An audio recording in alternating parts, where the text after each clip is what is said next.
ನಮಸ್ಕಾರ. ಇಂದಿನ ಈ ವಿಶೇಷ ವಿಶ್ಲೇಷಣೆಗೆ ಸ್ವಾಗತ. ಇಂದು ನಾವು ಭಾರತೀಯ ನವೋದಯ ಅಥವಾ ಇಂಡಿಯನ್ ರಿನೈಸೆನ್ಸ್ ಬಗ್ಗೆ ಆಳವಾಗಿ ಚರ್ಚೆ ಮಾಡಲಿದ್ದೇವೆ. ಇದು ಕೇವಲ ಇತಿಹಾಸದ ಪುಟಗಳಲ್ಲಿರುವ ಕಥೆಯಲ್ಲ, ಬದಲಾಗಿ ಇಂದು ನಾವು ನೋಡುತ್ತಿರುವ ನಮ್ಮ ಆಧುನಿಕ ಸಮಾಜದ ಅಡಿಪಾಯ ಹೇಗೆ ರೂಪುಗೊಂಡ್ತು ಅನ್ನೋದರ ಸ್ಪಷ್ಟ ಚಿತ್ರಣ. ಬನ್ನಿ, ಈ ಆಧುನಿಕತೆಯ ನೀಲನಕ್ಷೆಯನ್ನು ಬಿಡಿಸಿ ನೋಡೋಣ. ಇಂದಿನ ನಮ್ಮ ಚರ್ಚೆಯ ಹರಿವು ಹೀಗಿರಲಿದೆ. ಮೊದಲಿಗೆ ಬದಲಾವಣೆಯ ಪ್ರೇರಕ ಶಕ್ತಿ, ನಂತರ ಆಧುನಿಕತೆಯ ಶಿಲ್ಪಿಗಳು, ಸಾಮಾಜಿಕ ರಚನೆಯ ಪುನರ್ನಿರ್ಮಾಣ, ಸಾಂಸ್ಕೃತಿಕ ಮತ್ತು ಆರ್ಥಿಕ ಪುನರುಜ್ಜೀವನ, ಅದರ ಮೇಲಿರುವ ಟೀಕೆಗಳು ಹಾಗೂ ಸಂಕೀರ್ಣತೆಗಳು, ಮತ್ತು ಕೊನೆಯದಾಗಿ ಈ ಚಳುವಳಿಯ ಶಾಶ್ವತ ಪರಂಪರೆ. ಸರಿ, ಈಗ ಮೊದಲನೇ ಭಾಗದಿಂದ ಶುರು ಮಾಡೋಣ. ಬದಲಾವಣೆಯ ಪ್ರೇರಕ ಶಕ್ತಿ. ಅಸಲಿಗೆ ಈ ಭಾರತೀಯ ನವೋದಯ ಅಂದ್ರೆ ಏನು? ಸರಳವಾಗಿ ಹೇಳಬೇಕಂದ್ರೆ 19ನೇ ಮತ್ತು 20ನೇ ಶತಮಾನದ ಆರಂಭದಲ್ಲಿ ಭಾರತೀಯ ಸಮಾಜ, ಸಂಸ್ಕೃತಿ ಮತ್ತು ರಾಜಕೀಯವನ್ನು ಪುನರುಜ್ಜೀವನಗೊಳಿಸುವ ಒಂದು ಬೃಹತ್ ಚಳುವಳಿ ಇದಾಗಿತ್ತು. ಇಲ್ಲಿ ಗಮನಿಸಬೇಕಾದ ಮುಖ್ಯ ಅಂಶ ಅಂದ್ರೆ ಇದು ಕೇವಲ ಹಳೆಯದನ್ನು ಸಂಪೂರ್ಣವಾಗಿ ಅಳಿಸಿ ಹಾಕುವ ಪ್ರಯತ್ನವಾಗಿರಲಿಲ್ಲ. ಬದಲಾಗಿ ನಮ್ಮ ಭವ್ಯ ಪರಂಪರೆಯನ್ನು ಉಳಿಸಿಕೊಂಡು ಕಾಲಕ್ಕೆ ತಕ್ಕಂತೆ ಸಮಾಜವನ್ನು ಮರುರೂಪಿಸುವ ಒಂದು ಸ್ಪಷ್ಟ ಉದ್ದೇಶಪೂರ್ವಕ ಹೆಜ್ಜೆಯಾಗಿತ್ತು. ಹಾಗಾದ್ರೆ ಈ ಬದಲಾವಣೆಗೆ ಕಿಡಿ ಹೊತ್ತಿಸಿದ್ದು ಯಾರು? 1757ರ ಬ್ರಿಟಿಷರ ಆಗಮನ ಮತ್ತು ಅವರು ತಂದ ಪಾಶ್ಚಾತ್ಯ ಕಾನೂನು ಹಾಗೂ ಶಿಕ್ಷಣ ವ್ಯವಸ್ಥೆಗಳು ನಿಜಕ್ಕೂ ಒಂದು ದೊಡ್ಡ ಆಘಾತವನ್ನು ನೀಡಿದವು. ಈ ಸುದೀರ್ಘ ಆಘಾತವೇ ಒಂದು ವೇಗವರ್ಧಕವಾಗಿ ಕೆಲಸ ಮಾಡಿತು. ಇದರಿಂದಾಗಿ ಸುಧಾರಣೆಗೆ ಹಂಬಲಿಸುವ ಒಂದು ಹೊಸ ವಿದ್ಯಾವಂತ ವರ್ಗವೇ ಸೃಷ್ಟಿಯಾಯಿತು. 20ನೇ ಶತಮಾನದ ಆರಂಭದಲ್ಲಿ ಈ ಚಳುವಳಿಗಳು ಉತ್ತುಂಗಕ್ಕೇರಿ ಅಂತಿಮವಾಗಿ 1947ರ ಸ್ವಾತಂತ್ರ್ಯದವರೆಗೆ ಸಾಗಿದ ಮಹತ್ವದ ಘಟ್ಟವಿದು. ಈಗ ಎರಡನೇ ಭಾಗದತ್ತ ಗಮನ ಹರಿಸೋಣ. ಆಧುನಿಕತೆಯ ಶಿಲ್ಪಿಗಳು. ಈ ಹೊಸ ಸಮಾಜದ ನೀಲನಕ್ಷೆಯನ್ನು ಸಿದ್ಧಪಡಿಸಿದ ಆ ಮಹಾನ್ ವ್ಯಕ್ತಿಗಳು ಯಾರು ಅನ್ನೋದನ್ನ ನೋಡೋಣ. ಈ ನವೋದಯದ ನಾಯಕತ್ವ ಎಷ್ಟೊಂದು ವೈವಿಧ್ಯಮಯವಾಗಿತ್ತು ಅಲ್ವಾ? ಇದು ಕೇವಲ ಒಂದು ಕ್ಷೇತ್ರಕ್ಕೆ ಸೀಮಿತವಾಗಿರಲಿಲ್ಲ. 1828ರಲ್ಲೇ ಬ್ರಹ್ಮ ಸಮಾಜವನ್ನು ಸ್ಥಾಪಿಸಿದ ಭಾರತೀಯ ನವೋದಯದ ಪಿತಾಮಹ ರಾಜಾ ರಾಮ್ಮೋಹನ್ ರಾಯ್ ಅವರಂತಹ ಅದ್ಭುತ ಸಾಮಾಜಿಕ ಸುಧಾರಕರು, ರಾಮಕೃಷ್ಣ ಮಿಷನ್ ಮೂಲಕ ಆಧ್ಯಾತ್ಮಿಕ ಕ್ರಾಂತಿ ಮಾಡಿದ ಸ್ವಾಮಿ ವಿವೇಕಾನಂದರು, ಹಾಗೆ 1913ರಲ್ಲಿ ಗೀತಾಂಜಲಿ ಕೃತಿಗಾಗಿ ನೊಬೆಲ್ ಪ್ರಶಸ್ತಿ ಪಡೆದ ರವೀಂದ್ರನಾಥ ಟ್ಯಾಗೋರಂತಹ ಸಾಹಿತ್ಯ ದಿಗ್ಗಜರು, ಇವರೆಲ್ಲರೂ ಬೇರೆ ಬೇರೆ ದಾರಿಗಳಲ್ಲಿ ನಡೆದರೂ ಅವರೆಲ್ಲರ ಅಂತಿಮ ಗುರಿ ಒಂದೇ ಆಗಿತ್ತು. ಸ್ವಾಮಿ ವಿವೇಕಾನಂದರ ಈ ಮಾತುಗಳನ್ನು ಒಮ್ಮೆ ಗಮನಿಸಿ. ಸಾರ್ವತ್ರಿಕ ಸ್ವೀಕಾರ. ಎಲ್ಲ ಧರ್ಮಗಳು ಒಂದೇ ಸತ್ಯದತ್ತ ಕೊಂಡೊಯ್ಯುತ್ತವೆ. ಈ ತಾತ್ವಿಕ ವಿಚಾರ ಪ್ರಾಚೀನ ಭಾರತೀಯ ಜ್ಞಾನವನ್ನು ಆಧುನಿಕ ಹಾಗೂ ಜಾಗತಿಕ ದೃಷ್ಟಿಕೋನದೊಂದಿಗೆ ಬೆರೆಸುವ ಅದ್ಭುತ ಪ್ರಯತ್ನವಾಗಿತ್ತು. 1893ರಲ್ಲಿ ಚಿಕಾಗೋದಲ್ಲಿ ನಡೆದ ವಿಶ್ವ ಧರ್ಮ ಸಮ್ಮೇಳನದಲ್ಲಿ ಅವರು ಹಿಂದೂ ಧರ್ಮವನ್ನು ವಿಶ್ವಮಟ್ಟದಲ್ಲಿ ಪ್ರತಿನಿಧಿಸಿದ್ದು ಈ ವಿಶಾಲ ದೃಷ್ಟಿಕೋನಕ್ಕೆ ಒಂದು ಜ್ವಲಂತ ಉದಾಹರಣೆ. ಮುಂದುವರಿಯುತ್ತಾ ಮೂರನೇ ಭಾಗ, ಸಾಮಾಜಿಕ ರಚನೆಯ ಪುನರ್ನಿರ್ಮಾಣ. ಅಂದರೆ ಶಿಲ್ಪಿಗಳು ಸಿದ್ಧವಾದ ಮೇಲೆ ಹಳೆಯ ಹಾಗೂ ಶಿಥಿಲವಾದ ಸಾಮಾಜಿಕ ಕಟ್ಟಡವನ್ನು ಒಡೆದು ಹೊಸದನ್ನು ಕಟ್ಟುವ ಕೆಲಸ ಶುರುವಾಯಿತು. ಇಲ್ಲಿರುವ ಮಾಹಿತಿಯನ್ನ ನೋಡಿದರೆ ನಮಗೆ ಸ್ಪಷ್ಟವಾಗುತ್ತೆ ಸಮಾಜದಲ್ಲಿ ಆಳವಾಗಿ ಬೇರೂರಿದ್ದ ಪಿಡುಗುಗಳನ್ನ ಕಿತ್ತೊಗೆಯಲು ಯಾರ್ಯಾರು ಶ್ರಮಿಸಿದ್ರು ಅಂತ. ರಾಜಾರಾಮ್ ಮೋಹನ್ ರಾಯ್ ಅವರು ಸತೀ ಪದ್ಧತಿಯನ್ನು ರದ್ದುಗೊಳಿಸಿದರೆ, ಈಶ್ವರಚಂದ್ರ ವಿದ್ಯಾಸಾಗರ್ ಅವರು ಬಾಲ್ಯ ವಿವಾಹದ ವಿರುದ್ಧ ಧ್ವನಿ ಎತ್ತಿದ್ರು. ಪಂಡಿತ ರಮಾಬಾಯಿ ಅವರು ಮಹಿಳಾ ಶಿಕ್ಷಣಕ್ಕಾಗಿ ಹೋರಾಡಿದ್ರು. ಹಾಗೆ ಜ್ಯೋತಿರಾವ್ ಫುಲೆ ಮತ್ತು ಬಿ.ಆರ್. ಅಂಬೇಡ್ಕರ್ ಅವರು ಜಾತಿ ತಾರತಮ್ಯದ ವಿರುದ್ಧ ಸಿಡಿದೆದ್ದು ಕೆಳವರ್ಗದ ಜನರ ಹಕ್ಕುಗಳನ್ನು ಅತ್ಯಂತ ದೃಢವಾಗಿ ಪ್ರತಿಪಾದಿಸಿದ್ರು. ನಿಜಕ್ಕೋ ಇದೊಂದು ಸಮಾನತೆಯ ಸಮಾಜನ ಭದ್ರ ಬುನಾದಿಯಾಗಿತ್ತು. ಈ ಇಡೀ ಸುಧಾರಣಾ ಪರ್ವದಲ್ಲಿ ಅತ್ಯಂತ ಪ್ರಬಲ ಅಸ್ತ್ರವಾಗಿ ಕೆಲಸ ಮಾಡಿದ್ದು ಪಾಶ್ಚಿಮಾತ್ಯ ಶಿಕ್ಷಣ. ಹೌದು, ಇದು ಕೇವಲ ಅಕ್ಷರಾಭ್ಯಾಸವಾಗಿರಲಿಲ್ಲ. ಬದಲಾಗಿ ಮಹಿಳೆಯರು ಮತ್ತು ದಲಿತರಂತಹ ಅಂಚಿಗೆ ತಳ್ಳಲ್ಪಟ್ಟ ವರ್ಗಗಳಿಗೆ ಮೇಲೇರಲು ಬೇಕಾದ ಬಹುದೊಡ್ಡ ಆಧಾರಸ್ತಂಭವಾಗಿತ್ತು. ಪ್ರಶ್ನಿಸುವ ಮನೋಭಾವ ಮತ್ತು ತಮ್ಮ ಹಕ್ಕುಗಳ ಬಗ್ಗೆನ ಅರಿವು ಜನರಲ್ಲಿ ಮೊಳಕೆ ಒಡೆಯಲು ಈ ಶಿಕ್ಷಣವೇ ಪ್ರಮುಖ ಕಾರಣವಾಯಿತು ಅಂತ ಹೇಳಬಹುದು. ಬನ್ನಿ, ಈಗ 4ನೇ ಭಾಗವನ್ನು ನೋಡೋಣ. ಸಾಂಸ್ಕೃತಿಕ ಮತ್ತು ಆರ್ಥಿಕ ಪುನರುಜ್ಜೀವನ. ಕೇವಲ ಸಾಮಾಜಿಕ ಸುಧಾರಣೆ ಮಾತ್ರವಲ್ಲ, ಈ ಚಳುವಳಿ ಬೇರೆ ಆಯಾಮಗಳಿಗೂ ವಿಸ್ತರಿಸಿತು. ಪಾಶ್ಚಿಮಾತ್ಯ ವಿಚಾರಗಳ ಜೊತೆಗೆ ನಮ್ಮ ಪ್ರಾಚೀನ ಭಾರತೀಯ ಜ್ಞಾನದ ಅದ್ಭುತ ಸಮನ್ವಯ ಇಲ್ಲಿ ಕಂಡುಬಂತು. ವೇದಗಳು ಮತ್ತು ಉಪನಿಷತ್ತುಗಳ ಅನುವಾದ, ಬಂಕಿಂಚಂದ್ರ ಚಟರ್ಜಿ ಮತ್ತು ಟ್ಯಾಗೋರ್ ಅವರಂತಹ ದಿಗ್ಗಜರ ಸಾಹಿತ್ಯ ಕಲಾಕೃತಿಗಳು ಹೊಸ ಸಂಚಲನ ಮೂಡಿಸಿದವು. ಕಾಳಿಘಾಟ್ ವರ್ಣಚಿತ್ರಗಳಂತಹ ದೃಶ್ಯಕಲೆಗಳು, ಶಾಸ್ತ್ರೀಯ ನೃತ್ಯ, ಸಂಗೀತದ ಜೊತೆಗೆ ವೈಜ್ಞಾನಿಕ ವಿಚಾರಣೆಯೂ ಪ್ರವರ್ಧಮಾನಕ್ಕೆ ಬಂದಿತು. ವಿಶ್ವಭಾರತಿಯಂತಹ ವಿಶ್ವವಿದ್ಯಾಲಯಗಳು ಈ ಹೊಸ ಚಿಂತನೆಗಳ ಕೇಂದ್ರಬಿಂದುವಾದವು.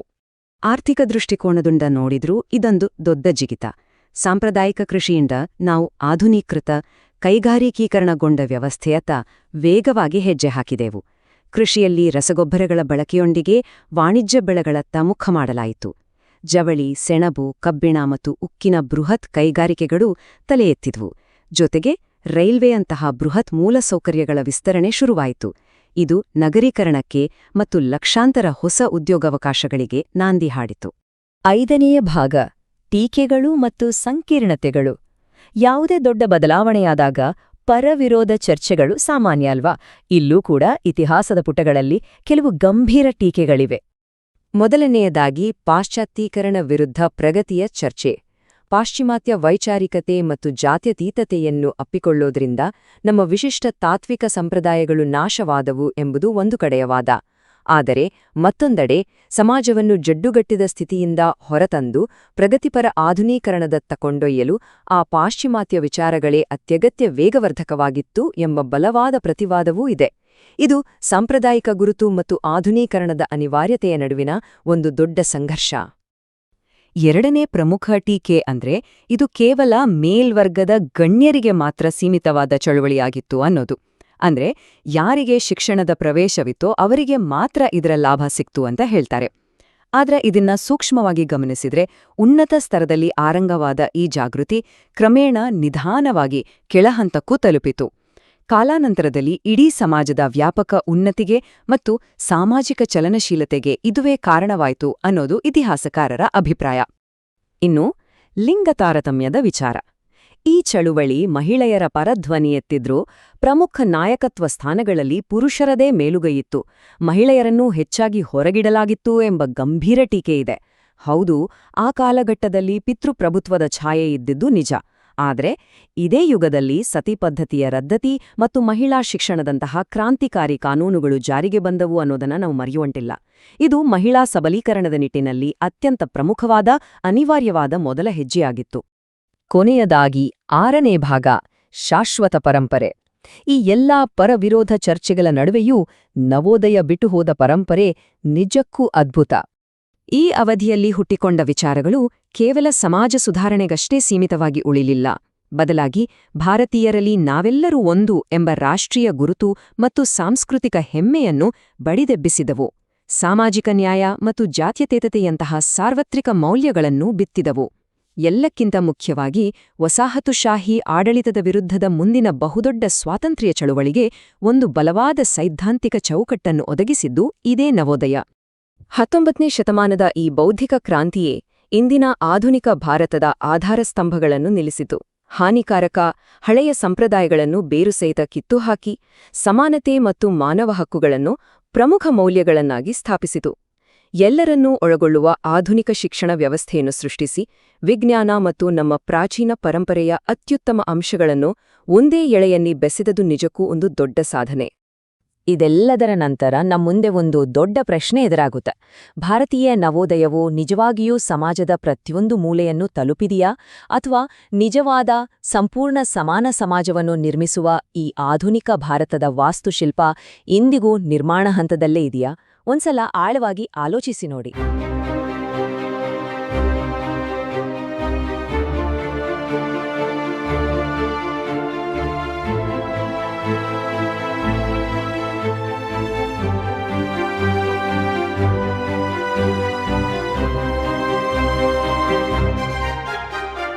ನದಿಗಳು ಹರಿಯುವ ಈ ಭೂಮಿಯಲ್ಲಿ ಬದವಣೆಯ ಜ್ಯೋತಿ ಹೊತ್ತಿತು ಮನದಲ್ಲಿ.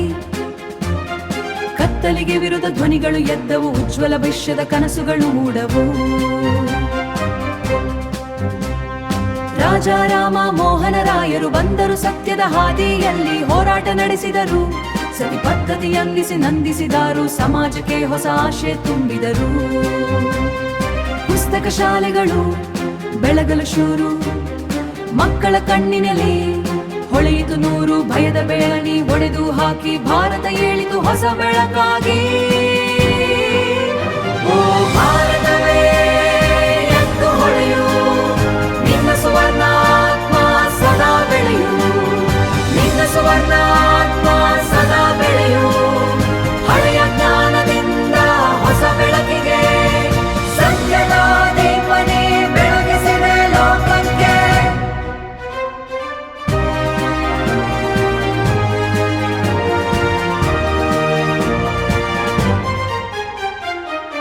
ಮುಕ್ತವಾದ ಧ್ವನಿ ಮುಕ್ತ ಹೃದಯ ಹೊಸಗುರು ಕೊಟ್ಟಿತು ಭಾರತದ ಉದಯ ಭಾರತೀಯ ಪುನರುಜ್ಜೀವನ ಗಾನ ಮುನ್ನಡೆಯ ದಾರಿಯ ಮಹಾಗಾನ ಸ್ವಾಮಿ ವಿವೇಕಾನಂದ ಧೀರ ಮಾತಿನಲ್ಲಿ ಶಕ್ತಿ ಮನದಲ್ಲಿ ನೀರ ಚಿಕಾಗೋ ಕೇಳಿತು ಸಂದೇ ಸತ್ಯ ಎಲ್ಲ ಧರ್ಮಗಳು ಒಂದೇ ಮಧ್ಯ ಟಾಗೋರ್ ಹಾಡಿದ ಕವಿತೆಯ ಜ್ವಾಲೆ ಗೀತಾಂಜಲಿ ತಂದೆ ಕೀರ್ತಿಯ ಮಾಲೆ ಸ್ವಾತಂತ್ರ್ಯತೆ ಗಾಳಿಯಲ್ಲಿ ಹರಡಿ ಸಂಸ್ಕೃತಿವಾಯಿತು ದೇಶದಲ್ಲೇ ಅರಳಿ ಓ ಭಾರತವೇ ಶಕ್ತಿಯ ದೇಶ ನಿನ್ನ ಪುನರುಜ್ಜೀವನ ಸದಾ ವಿಶೇಷ ಪ್ರತಿ ಹೃದಯವೂ ಘೋಷಿಸುತ್ತದೆ ಉಜ್ವಲ ನಾಳೆಯನ್ನು ನಾವು ಕಟ್ಟಿವೆ ಉಜ್ವಲ ನಾಳೆಯನ್ನು ನಾವು ಕಟ್ಟಿವೆ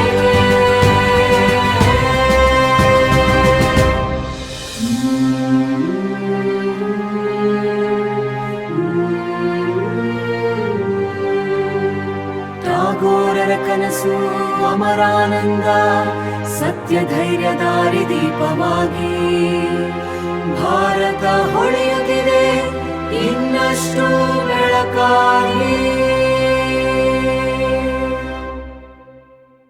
ಭಾರತೀಯ ಪುನರುಜ್ಜೀವನ ಚಿರಂಜೀವಿ.